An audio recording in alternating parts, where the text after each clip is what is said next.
দর্শক আসসালামু আলাইকুম। মুক্তিযুদ্ধের চেতনা টিভি অনলাইন নিউজ পোর্টালের পক্ষ থেকে আমি স্টাফ রিপোর্টার মোহাম্মদ চানমিয়া শিকদার আপনাদের স্বাগত জানাচ্ছি। দর্শক, পূর্ব ঘোষিত আজ 17 তারিখ মহান জাতীয় সংসদ ভবনে আজকে যারা নির্বাচিত হয়েছেন, আপনারা জানেন ত্রয়োদশ জাতীয় সংসদ নির্বাচন 2012 শেষ হয়েছে এবং পরবর্তীতে আজকে যারা বিভিন্ন জেলা থেকে বিভিন্ন জায়গা থেকে যারা বিজয়ী হয়েছেন তাদের আজকে শপথ গ্রহণ অনুষ্ঠান।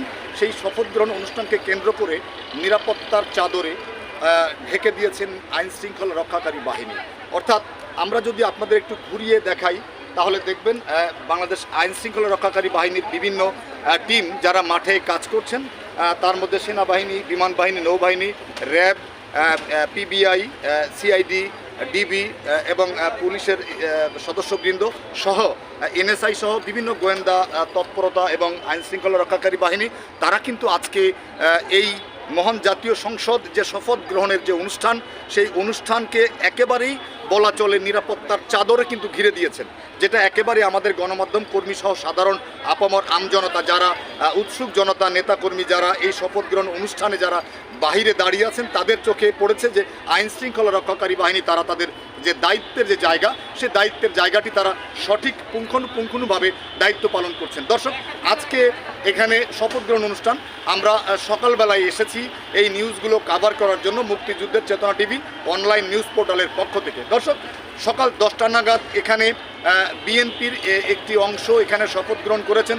পরবর্তীতে আমরা জানতে পেরেছি বাংলাদেশ জামায়াতে ইসলামী শরিক দল এবং এনসিপি একত্রিত হয়ে যে নির্বাচন করেছিলেন, যারা বিজয় অর্জন করেছেন, তাদের শপথ অনুষ্ঠান 11টা নাগাদ এখানে সম্পন্ন হয়েছে এবং পরবর্তীতে তারা একে একে এই সংসদ ভবনের 1 নম্বর গেট থেকে বেরিয়ে গিয়েছেন। পরবর্তীতে আরও একটি আপডেট আপনাদেরকে জানাতে চাই।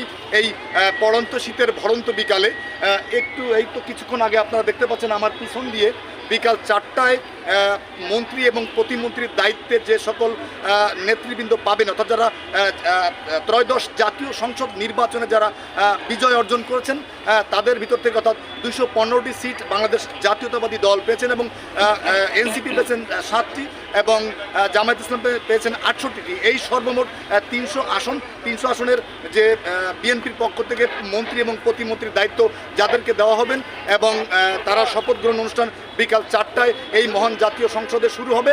সেই নিউজটি কভার করার জন্য মুক্তিযুদ্ধের চেতনা টেলিভিশনের পক্ষ থেকে আমি স্টাফ রিপোর্টার মোহাম্মদ চানমিয়া শিকদার আজ উপস্থিত হয়েছিলাম মহান সংসদ ভবনের 1 নম্বর গেট অর্থাৎ আসাদ গেটের অপোজিটে। একেবারে যদি আর একটু ভালো করে আপনাদেরকে বোঝানোর চেষ্টা করি যে সোনার বাংলা পাম্প আসাদ গেট, তার অপোজিটে যে প্রবেশদ্বার জাতীয় সংসদের, সেই প্রবেশদ্বারে দাঁড়িয়ে আজকে এখানে দাঁড়িয়ে নিউজটি করছি। বিকাল 4টা নাগাদ এখানে মন্ত্রী প্রতিমন্ত্রী যারা হবেন বা যে দায়িত্বের জায়গাটি তারা পাবেন, দেশ ও জনকল্যাণে নিবেদিত প্রাণ হয়ে কাজ করবেন, সেই মন্ত্রী প্রতিমন্ত্রীর যে দায়িত্বের জায়গাটা আজকে শপথ গ্রহণ অনুষ্ঠান বিকাল 4টার পরপরই এখান থেকে শুরু হবে। প্রিয় দর্শক, আপনারা দেখছিলেন মুক্তিযুদ্ধের চেতনা টিভি অনলাইন নিউজ পোর্টালের পক্ষ থেকে আজকের এই নিউজ আপডেট। দর্শক, আমার কাছে মহান জাতীয় সংসদের এই 1 নম্বর গেট থেকে এটি ছিল সর্বশেষ। পরবর্তী আপডেট আপনাদেরকে জানিয়ে দেওয়া হবে। দর্শক।